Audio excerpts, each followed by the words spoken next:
আসসালামু আলাইকুম রহমতুল্লাহ। মাত্র একটা ক্লাসে আজকে ইনশাআল্লাহ আপনাদের অ্যাডভান্সড অ্যাকাউন্টিং 2 সাবজেক্টের নন প্রফিট চ্যাপ্টারের বেসিক একদম ক্লিয়ার হয়ে যাবে ইনশাআল্লাহ। অ্যাডভান্সড অ্যাকাউন্টিং 2 সাবজেক্টের মোস্ট ইম্পর্ট্যান্ট একটি চ্যাপ্টার হচ্ছে নন প্রফিট অর্গানাইজেশন। এই অধ্যায় থেকে মিনিমাম 10 মার্কের অঙ্ক থাকে এবং সাধারণত 14 মার্কের অঙ্ক প্রত্যেক বছরই থাকে। কোনো এক বছর বোর্ডে 24 মার্কের অঙ্ক মানে সি পার্টে 2টা অঙ্ক এসেছিল এই নন প্রফিট অধ্যায় থেকে। সুতরাং এই অধ্যায়ের গুরুত্ব বোঝার জন্য আর কোনো কথা বলার দরকার নাই আশা করি। এখন সরাসরি অঙ্কের আলোচনা করার আগে এই অধ্যায়ের যেই বেসিক কথাগুলো আপনাকে জানতেই হবে অঙ্ক অ্যান্সার করার জন্য, সেগুলো একটু আলোচনা করে নিব। কেউ যদি এই বেসিক কনসেপ্টটা ক্লিয়ার না হয়, আমি 100% নিশ্চয়তা দিতে পারি সে কখনোই এই অঙ্কটা পরীক্ষায় আসলে সম্পূর্ণ অ্যান্সার করতে পারবে না। তো আপনার এই অঙ্কে 10 মার্ক থেকে 14 মার্ক পাওয়ার জন্য যেই জিনিসগুলো জানতেই হবে, প্রথমে আমি সেই জিনিসগুলো নিয়ে আলোচনা করতে চাই। এই অধ্যায়ের যেই প্রশ্নটা থাকে সেই প্রশ্নে মূলত একটা নগদান বই দেওয়া থাকে। আমরা ছোটবেলায় যে নগদান বই করেছি এর 2টা সাইড থাকে, একটা ডেবিট আর একটা ক্রেডিট। একদিকে প্রাপ্তি আরেকদিকে প্রদান। যত টাকা আসে সবগুলো এই প্রাপ্তির দিকে লেখা হয় এবং যত টাকা চলে যায় সবগুলো এই প্রদানের ঘরে লেখা হয়। এখন এই যে প্রাপ্তি 2টা জিনিসের মিশ্রণে তৈরি হয়, দায় এবং আয়। যেমন ধরেন আমি কোনো একটা স্টুডেন্টকে 1 মাস পড়িয়েছি, তারপরে আমি টাকা পেয়েছি। এই যে বেতনটা আমি পেলাম এটা হচ্ছে আমার জন্য একটা আয়, এটা আমি প্রাপ্তির ঘরে লিখব। আবার কোনো একটা স্টুডেন্টকে আমি 1 মাস পড়ানোর আগেই অগ্রিম টাকা নিয়ে নিয়েছি, এইটাও কিন্তু আমার টাকা আসলো, কিন্তু এটা কিন্তু আমার আয় না। অগ্রিম আয়টা একটা কি হিসাবে গণ্য হবে? দায় হিসাবে গণ্য হবে। যেহেতু টাকা আমি পেয়েছি এটাও আমি প্রাপ্তির ঘরে দেখাবো। সুতরাং এই প্রাপ্তির ঘরটা আয় এবং দায় 2টা জিনিসেরই একটা সংমিশ্রণ। ঠিক একইভাবে আমার যত টাকা চলে যাবে সবকিছুই এই প্রদানের ঘরে দেখানো হবে। যেমন ধরেন কোনো একটা কর্মচারী আমার অফিসে 1 মাস কাজ করেছে, তাকে আমি তারপরে বেতন দিয়েছি, সেটা হচ্ছে আমার জন্য একটা খরচ। টাকা চলে গেছে, আমি প্রদানের ঘরে দেখাবো, সমস্যা নাই। আবার আমি একটি আসবাবপত্র ক্রয় করেছি অফিসের জন্য, এইটাও কিন্তু টাকা চলে গিয়েছে, কিন্তু এই টাকা চলে যাওয়াটা আমার জন্য কি হিসাবে গণ্য হবে? সম্পদ হিসাবে। আমি কর্মচারী 1 মাস কাজ করলো, বেতন দিলাম, এটা খরচ, আমি প্রদানের ঘরে দেখাইলাম। আমি একটি সম্পদ ক্রয় করলাম, সেটাও টাকা চলে গিয়েছে, আমি প্রদানের ঘরে দেখাইলাম। এই যে প্রদান, এটা সংমিশ্রণ 2টা জিনিসের তৈরি, একটা হচ্ছে সম্পদ আর একটা হচ্ছে খরচ। ঠিক এই জিনিসটাই আপনাদেরকে বুঝতে হবে যে কোনটা খরচ কোনটা সম্পদ, কোনটা আয় কোনটা দায়। খরচ এবং আয় এই 2টা জিনিস আমরা সহজে চিনতে পারলেও সম্পদ এবং দায় নিয়ে অনেকের কনফিউশন থাকে। আমি 2টা সংজ্ঞা আপনাদেরকে বলবো, মনোযোগ দিয়ে শুনবেন এবং এটা মনে রাখবেন, খাতায় লিখে ফেললে সবচেয়ে ভালো হয়। সম্পদ আগামীতে কাজে দিবে এমন সবকিছুকে সম্পদ বলে। দায় আগামীতে পরিশোধ করতে হবে এমন সবকিছুকে দায় বলে। এই 2টা সংজ্ঞা এই অধ্যায়ের 10 মার্ক অ্যান্সার করার জন্য একটা মোস্ট ইম্পর্ট্যান্ট রোল প্লে করবে। যদি এই সংজ্ঞা 2টা ভুলে যান আপনার জন্য অনেক বিপদ আছে। এখন এই অধ্যায়ের মূল রিকোয়ারমেন্টটা কি? মূল রিকোয়ারমেন্ট হচ্ছে 2টা। 1 নম্বর হচ্ছে ইনকাম অ্যান্ড এক্সপেন্ডিচার স্টেটমেন্ট। একটা আয় ব্যয় বিবরণী প্রস্তুত করতে বলা হয়। প্রশ্ন তো দেওয়া থাকে প্রাপ্তি আর প্রদান।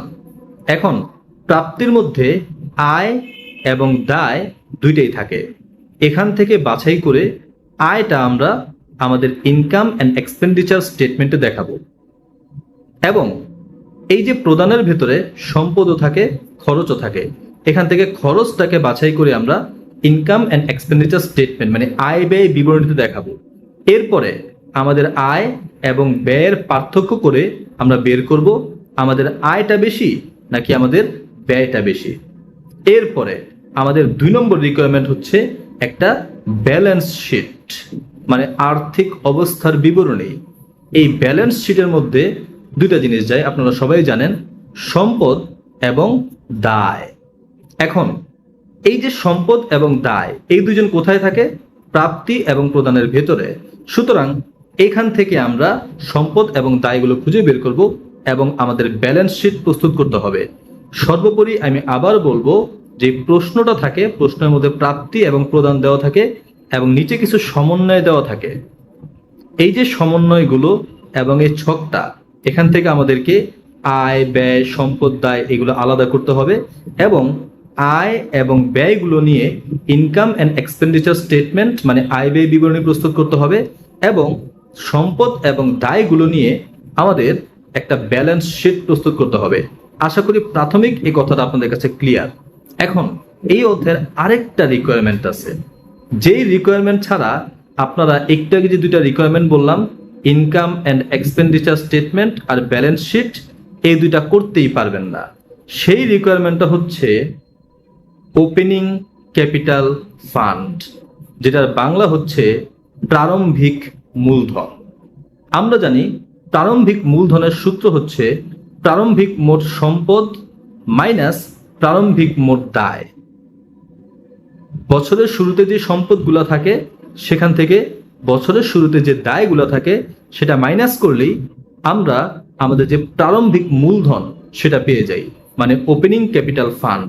এই ওপেনিং ক্যাপিটাল ফান্ড আপনাকে বের করতে বলে, প্রশ্ন সরাসরি বলে দেয় যে ওপেনিং ক্যাপিটাল ফান্ড বের করো, অথবা বলে না, বলুক আর না বলুক বাধ্যতামূলক আপনাকে এই ওপেনিং ক্যাপিটাল ফান্ড বের করতে হবে। এখন ওপেনিং ক্যাপিটাল ফান্ডের সূত্র কি? ওপেনিং যত অ্যাসেট আছে সেখান থেকে ওপেনিং যত লাইবিলিটিস আছে সেগুলো মাইনাস করতে হবে। তাহলে আবারও আমাকে সম্পদ এবং দায় এগুলো খুঁজে বের করতে হবে। তবে এই সম্পদগুলো কোনগুলো হবে? বছরের শুরু। বছরের শুরু মানে জানুয়ারির 1 তারিখ। দুই ধরনের সম্পদ, দুই ধরনের দায় থাকতে পারে, ওপেনিং, এন্ডিং।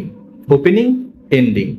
আমরা যখন ওপেনিং ক্যাপিটাল ফান্ড বের করতে যাব তখন আমরা ওপেনিং যত অ্যাসেট আছে সেগুলো নিব, সেখান থেকে ওপেনিং যত লাইবিলিটিস আছে সেগুলো বাদ দিব। এখন ওপেনিং অ্যাসেট মানে কি? জানুয়ারির 1 তারিখে যে অ্যাসেটগুলা, ওপেনিং লাইবিলিটিস হচ্ছে জানুয়ারির 1 তারিখের যে লাইবিলিটিস সেইগুলা। এখন অ্যাসেটের সংজ্ঞাটা কি একটু আগে আমি দিয়েছিলাম, আগামীতে কাজে দিবে এমন সবকিছুকে সম্পদ বলে, আর আগামীতে পরিশোধ করতে হবে এমন সবকিছুকে দায় বলে। এখন আমরা সরাসরি অঙ্ক করতে গিয়ে এই যে ওপেনিং অ্যাসেট, ওপেনিং লাইবিলিটিস এইগুলো শিখব। তবে তার আগে আজকের ক্লাসে এই ওপেনিং অ্যাসেট এবং ওপেনিং লাইবিলিটিসের কিছু জিনিস আপনাদের একটু আলোচনা করা দরকার। ওপেনিং অ্যাসেট এবং ওপেনিং লাইবিলিটিস এগুলো সরাসরি আমরা অঙ্কের মধ্যে গিয়ে আলোচনা করব। তবে তার আগে আপনাদেরকে আমি 4টা সূত্র দিব। এখানে ওপেনিং অ্যাসেটের 2টা সূত্র এবং ওপেনিং লাইবিলিটিসের 2টা সূত্র আপনারা দেখতে পাচ্ছেন। আপাতত সূত্র মনে করেই এই যে 4টা লাইন আপনারা মুখস্থ করে ফেলেন। এই 4টা লাইন আমি একদম গ্যারান্টি দিচ্ছি, যে যত ভালো পারবে তার অ্যাকাউন্টিং এর বেসিক তত স্ট্রং হবে। এই যে নন প্রফিট যে অধ্যায়টা, এখানে 10 মার্ক পাওয়াও তত সহজ হবে। আমি আমার দীর্ঘ অভিজ্ঞতার আলোকে এই 4টা লাইন খুঁজে বের করেছি। এই 4টা লাইন আপনাদের অঙ্ককে অনেক অনেক সহজ করে দিবে। এখন এই 4টা লাইন তো মুখস্থ করবেনই, তবে আরেকটু কথা আপনাদেরকে ব্যাখ্যা করে দেই। আপনারা জানেন খরচ কিন্তু মাঝে মাঝে সম্পদের রূপ নেয়, খরচ কিন্তু মাঝে মাঝে দায়ের রূপ নেয়। এই খরচটা যখন অগ্রিম করা হয় তখন এটা সম্পদের রূপ নেয়, এই খরচটা যখন বকেয়া থাকে তখন এটা দায়ের রূপ নেয়। আবার এই যে আয়টাও মাঝে মাঝে সম্পদের রূপ নেয়, এই আয়টাও মাঝে মাঝে দায়ের রূপ নেয়। আয়টা যদি আমরা অগ্রিম নিয়ে নিই, কাউকে পড়ানোর আগে আমি যদি অগ্রিম টাকা নেই, এই আয়টা রূপ নিবে হচ্ছে দায়ের মধ্যে। আবার আমি কাউকে পড়িয়েছি কিন্তু টাকাটা এখনো পাই নাই, সেই আয়টা হবে অনাদায়ী আয়, মানে সম্পদ। আশা করি এই মাত্র যে আলোচনাগুলো হইল এই জিনিসগুলো যদি আপনি ভালো মতো মনে রাখেন এবং প্রারম্ভিক সম্পদ এবং প্রারম্ভিক দায়ের এই যে দুইটা 4টা সংজ্ঞা, সূত্র যাই বলেন না কেন সেগুলো যদি আপনি মনে রাখেন, এই অধ্যায়ের 10 মার্ক পাওয়া ইনশাআল্লাহ আপনার জন্য সহজ হয়ে যাবে। এখন এই ওপেনিং ক্যাপিটাল ফান্ডের সূত্রটা আশা করি আপনাদের মনে আছে। ওপেনিং অ্যাসেট থেকে ওপেনিং লাইবিলিটিসগুলো মাইনাস করতে হবে। অ্যাসেট মানে সম্পদ, আগামীতে কাজে দিবে এমন সব কিছুকে সম্পদ বলে। লাইবিলিটিস মানে দায়, আগামীতে পরিশোধ করতে হবে এমন সব কিছুকে দায় বলে। এখন ওপেনিং মানে বছরের শুরু, জানুয়ারির 1। একটা ছোট্ট এক্সাম্পল দেই। আমি আজকে রাতে যে জামা কাপড় পরে ঘুমাবো, পরের দিন সকালে স্বাভাবিকভাবেই ওই জামা কাপড় পরেই উঠব। তো আজকের জন্য যেটা সমাপনী, পরের দিনের জন্য এটা কি? শুরু, প্রারম্ভিক। তাহলে আমার অঙ্কটা যদি 2017 সালের হয়, তাহলে 2016 সালের জন্য যেটা সমাপনী, ওইটাই কিন্তু 2017 সালের জন্য প্রারম্ভিক। এই প্রাথমিক আইডিয়াটা মাথায় রাখেন। এখন সরাসরি আমরা কিছু অঙ্কে চলে যাব, যেখান থেকে আমরা আরও প্র্যাকটিস করব। এখানে আমরা একটি অঙ্ক দেখতে পাচ্ছি। এই প্রশ্নটা আপনাদের খুব মনোযোগ দিয়ে পড়তে হবে কয়েকবার। তো আপনারা আমার ভিডিওটা দেখা অফ করে প্রশ্নটা কয়েকবার পড়েন। তো আশা করি ভিডিও অফ করে আপনারা প্রশ্নটা কয়েকবার পড়েছেন। এখন আজকের যে মূল রিকোয়ারমেন্ট, এই যে ওপেনিং ব্যালেন্স শিট বা ওপেনিং ক্যাপিটাল ফান্ড, এইটা বের করার জন্য যা যা দরকার তা নিয়ে আলোচনা করব ধীরে ধীরে ভেঙে ভেঙে। যেমন ধরেন আপনি রান্নার কোর্স করতে গেছেন, তো প্রথম দিন আপনাকে নুডলস রান্না করা শেখাবে। তো এই নুডলস রান্না করার জন্য যা যা দরকার সেই উপাদানগুলো নিয়ে আলোচনা করবে। রান্নার সকল উপাদান কিন্তু আপনাকে নিয়ে আসবে না, যখন যেটা দরকার তখন সেটা আলোচনা করা হবে। প্রাথমিক এই কনসেপ্টটা মাথায় রাখেন। এখন এই যে সমন্বয় দেওয়া থাকে না, এই সমন্বয়ের মধ্যে সরাসরি মাঝে মাঝে উল্লেখ থাকে। এই যে দেখেন, জানুয়ারির 1 তারিখ, অঙ্কটা তো 2014 সালের। 14 সালের জানুয়ারি 1 মানে বছরের শুরু। বছরের শুরুতে আপনার কি সম্পদ, কি দায়, এগুলো বলা আছে। এই যে 4% গভর্নমেন্ট প্রমিসরি নোটস, একটা গভর্নমেন্ট সিকিউরিটির মতো বিনিয়োগ সম্পদ, 50,000 টাকার একটা সম্পদ আছে বছরের শুরুতে। তো আমরা এটা সম্পদের দিকে দেখাই দিব। এই যে 50,000 টাকা, যেহেতু আমাদের ওপেনিং ক্যাপিটাল ফান্ডের সূত্র হচ্ছে ওপেনিং অ্যাসেট থেকে ওপেনিং লাইবিলিটিস মাইনাস করতে হবে। সুতরাং ওপেনিং অ্যাসেটের একটা আইটেম আমরা পেয়ে গেলাম। ওপেনিং অ্যাসেট মানে কি? বছরের শুরুতে যে অ্যাসেটটা থাকে। এরপরে দেখেন লাইব্রেরি বুকস, যেহেতু একটা নন প্রফিট অব্যবসায়ী একটা প্রতিষ্ঠান, যেহেতু তো স্টুডেন্টস ক্লাব, তো এখানে লাইব্রেরি বই থাকতেই পারে, এটাও একটা সম্পদ। তো বছরের শুরুতেই সম্পদ আছে 25,000 টাকার, তো লাইব্রেরি বুক সম্পদের মধ্যে দেখানো হইলো। আবার ফার্নিচার আছে বছরের শুরুতে, তো ফার্নিচারটাও দেখানো হইলো। এই যে 3টা সম্পদ আমরা পেয়ে গেলাম বছরের শুরুতে, যেটা ক্লিয়ারলি এখানে বলা ছিল। সবসময় এমন কিছু সম্পদ বছরের শুরুতে ক্লিয়ারলি বলা থাকবে যে ভাই তোমার কিন্তু বছরের শুরুতে এই সম্পদগুলো ছিল। এরপরে আরেকটা সম্পদ আছে, বছরের শুরুতে হাতে কিছু নগদ টাকা থাকে, আর সেইটা থাকে এই যে রিসিপ্টের দিকে। আমরা যে নগদান বই করছি, নগদান বইয়ের কনসেপ্টটা যাদের মনে আছে তারা আশা করি খুব সহজেই ব্যাপারটা বুঝতে পারবে। যে এই যে ওপেনিং একটা ব্যালেন্স দেওয়া থাকে হাতে নগদ, যদি হাতে নগদ টাকা থাকে তাহলে নগদান বইয়ের ডেবিট দিকে, আবার যদি ব্যাংক জমাতিরিক্ত হয় নগদান বইয়ের ক্রেডিট দিকে। আশা করি আপনাদের ব্যাপারটা মনে আছে। তো আপনার হাতে নগদ কিছু টাকা আছে 18,400 টাকা, এটাও একটা ওপেনিং অ্যাসেট। এই অ্যাসেটটা আমরা দেখাবো। আমরা এখান থেকে প্রথমে একটা ওপেনিং অ্যাসেট খুঁজে নিব, তারপর সমন্বয় থেকে আরও কিছু ওপেনিং অ্যাসেট আমরা খুঁজে নিব। এইভাবে ওপেনিং অ্যাসেটগুলো আমরা খুঁজে নিব। এখন একটা ওপেনিং অ্যাসেট যেটা অনেকেই ভুল করে এবং খুঁজে পায় না, এই সব কারণেই এই অঙ্কগুলা অনেকের ভুল হয়ে যায়, তারা মিলাইতে পারে না। আমি গত ক্লাসে আপনাদেরকে দেখাইছিলাম যে প্রারম্ভিক দায়, প্রারম্ভিক সম্পদ, এগুলো চিনার কিছু সূত্র। তার মধ্যে একটা সূত্র ছিল গত বছরের আয় যদি এই বছর পাওয়া যায় তাহলে এটা কিন্তু একটা প্রারম্ভিক সম্পদ। এই যে মুখস্থ করতে বলছিলাম, আশা করি আপনাদের মনে আছে। এই যে গত বছরের যে আয়, ওইটা যদি বর্তমান বছরে পাওয়া যায় তাহলে এটা হচ্ছে একটা প্রারম্ভিক সম্পদ। এখন দেখি তো এখানে যে গত বছরের কোনো আয় এই বছর কি পাওয়া গিয়েছে কিনা। এটা হচ্ছে রিসিপ্ট, এটা হচ্ছে পেমেন্ট। রিসিপ্ট মানে যত টাকা পেয়েছি সব এদিকে বসবে, পেমেন্ট মানে যত টাকা চলে গেছে সব এদিকে বসবে। 2014 সালে আমরা যত টাকা পাইছি সব এই রিসিপ্টের দিকে দেখানো হয়েছে। এখন 2014 সালে যত টাকা পাইছি সবগুলি 2014 সাথে সম্পর্ক রাখে না, কিছু কিছু গত বছরের সাথে সম্পর্ক রাখে, কিছু কিছু আগামী বছরের সাথে সম্পর্ক রাখে। যেমন ধরেন এই যে সাবস্ক্রিপশন মানে চাঁদা, একটা নন প্রফিট অর্গানাইজেশন এরকম চাঁদা তুলেই তারা তাদের কার্যাবলী পরিচালনা করে, যে সদস্যরা থাকে তারা চাঁদা দেয়, এটাই কিন্তু মূলত আয়ের উৎস, তাই না?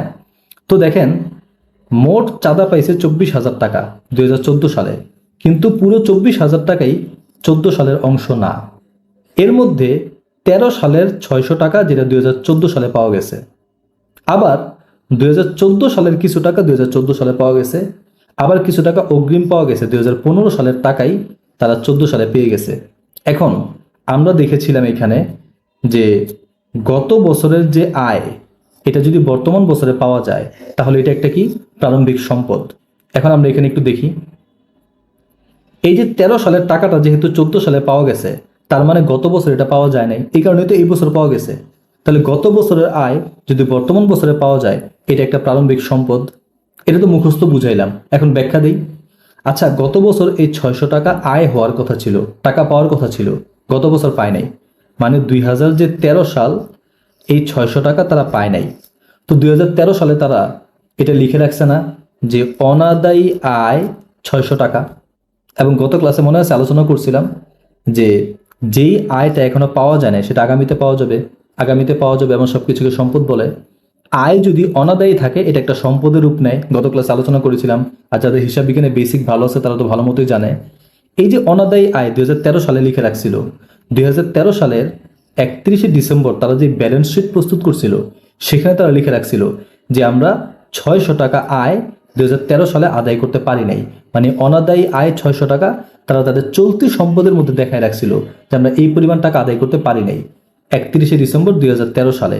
এখন 2013 সালের 31শে ডিসেম্বর যেটা সম্পদ, ওইটাই তো 2014 সালের জানুয়ারির 1 তারিখের সম্পদ। 2013 যেটা বছরের শেষ, ওইটাই তো 2014 সালের বছরের শুরু, তাই না? এই যে 2013 সালের যে টাকাটা 2014 সালে আদায় করলাম, সেটাও কিন্তু আমার একটা কারেন্ট অ্যাসেট। এই যে 2014 সালে যে টাকাটা আদায় করছি, কিন্তু এই টাকাটা 2014 সালের না। গত বছরের আয় যদি বর্তমান বছরে পাওয়া যায়, এটাও কি একটা কারেন্ট অ্যাসেট। আশা করি বিস্তারিত ব্যাখ্যা ক্লিয়ার। এরপরে একটা জিনিস আপনাদেরকে দেখাই, স্পেশাল ফান্ড। আমরা জানি সকল প্রকার তহবিল এটা হচ্ছে একটা দায়। তো জানুয়ারির 1 তারিখে এই যে স্পেশাল ফান্ড, এখানে কত টাকা ছিল? 2500 টাকা। মানে জানুয়ারির 1 তারিখে একটা দায় ছিল, এর একটা প্রারম্ভিক দায়। এই যে প্রারম্ভিক দায়ের মধ্যে এটা দেখানো হয়েছে। তো আশা করি ব্যাপারটা ক্লিয়ার। একটা প্রারম্ভিক দায় সরাসরি দেওয়া আছে। আবার যদি একটু খেয়াল করে দেখেন, আমাদের এখানে একটা জিনিস ছিল যে গত বছরের যে খরচ, সেটা যদি বর্তমান বছর পরিশোধ করা হয়, এটা কিন্তু একটা প্রারম্ভিক দায়। যেটা গত বছর পরিশোধ করা ছিল সেটা যদি বর্তমান বছরে পরিশোধ করে, তাহলে এটা একটা কি প্রারম্ভিক দায়। ব্যাখ্যা দিব কিভাবে এটা প্রারম্ভিক দায়। তার আগে খুঁজি এখানে গত বছরের কোনো খরচ বর্তমান বছরে পরিশোধ করা হয়েছে কিনা। যদি একটু খেয়াল করে খুঁজে বের করার চেষ্টা করি আমরা এখানে, এই যে দেখেন 1 নম্বরে 12,000 টাকা স্যালারিস 2014 সালে দেওয়া হয়েছে, কিন্তু পুরো 12,000 টাকা কি 2014 সালের সাথে সম্পর্ক রাখে? এমনও তো হইতে পারে 2013 সালের কিছু স্যালারি 14 সালে এসে দিছে, আবার 2015 সালের কিছু টাকা 2014 সালে পরিশোধ করে দিছে, এমনও তো হইতে পারে। তো এখানে দেখেন বলে দিছে এই যে 12,000 টাকা স্যালারি, এর মধ্যে ইনক্লুড 1500 টাকা যেটা হচ্ছে 13 সালের, আর 2,000 টাকা যেটা 15 সালের। এখন 2013 সালে এই 1500 টাকা পরিশোধ করার কথা ছিল, যেটা 2013 সালে করতে পারে নাই, সেটা এসে পরিশোধ করছে কবে? এই যে 2014 সালে। গত বছরের খরচ বর্তমান বছর পরিশোধ করছে, সুতরাং এটা একটা কি চলতি দায় বা প্রারম্ভিক দায়। এখন কিভাবে এটা প্রারম্ভিক দায় দেখেন, গত বছর যে 1500 টাকা পরিশোধ করে নাই, তাহলে গত বছর এটা কি ছিল? বকেয়া খরচ। আর খরচ যদি বকেয়া থাকে তাহলে এটা কিসের রূপ নেয়? দায়ের রূপ নেয়। তা তো আপনার সাথে আগেই ব্যাখ্যা করেছি। গত বছর মানে 2013 সালের যে ব্যালেন্স শিট ছিল সেখানে লিখে রাখছিল না একটা দায়। তো 2013 সালের 31শে ডিসেম্বর যেটা দায়, সেটাই তো 2014 সালের জানুয়ারির 1 তারিখে একটা প্রারম্ভিক দায়। এই জন্য গত বছরের যে খরচটা বর্তমান বছরে পরিশোধ করছে, এটা একটা চলতি দায়, মানে প্রারম্ভিক দায়। এবার প্রারম্ভিক সম্পদগুলো থেকে প্রারম্ভিক দায় মাইনাস করছে এবং আমাদের যে ওপেনিং ক্যাপিটাল ফান্ড সেটা এখানে পেয়ে গেছে। আপনারা যদি খেয়াল করে দেখেন, ওপেনিং ক্যাপিটাল ফান্ড হচ্ছে 95,000 টাকা। একটু বিস্তারিত ব্যাখ্যা করা দরকার ছিল, অনেক কথাবার্তা বলা দরকার ছিল, কারণ আপনাদের যাদের বেসিক আগে থেকে স্ট্রং তাদের কাছে ব্যাপারগুলো খুবই সিম্পল মনে হবে। আর যারা অনেক কিছু নতুন করে শিখছেন তাদের জন্য ব্যাপারটা একটু জটিল হতে পারে। আগামী ক্লাসে আমরা আরও আলোচনা করব। Till then, take care. আসসালামু আলাইকুম।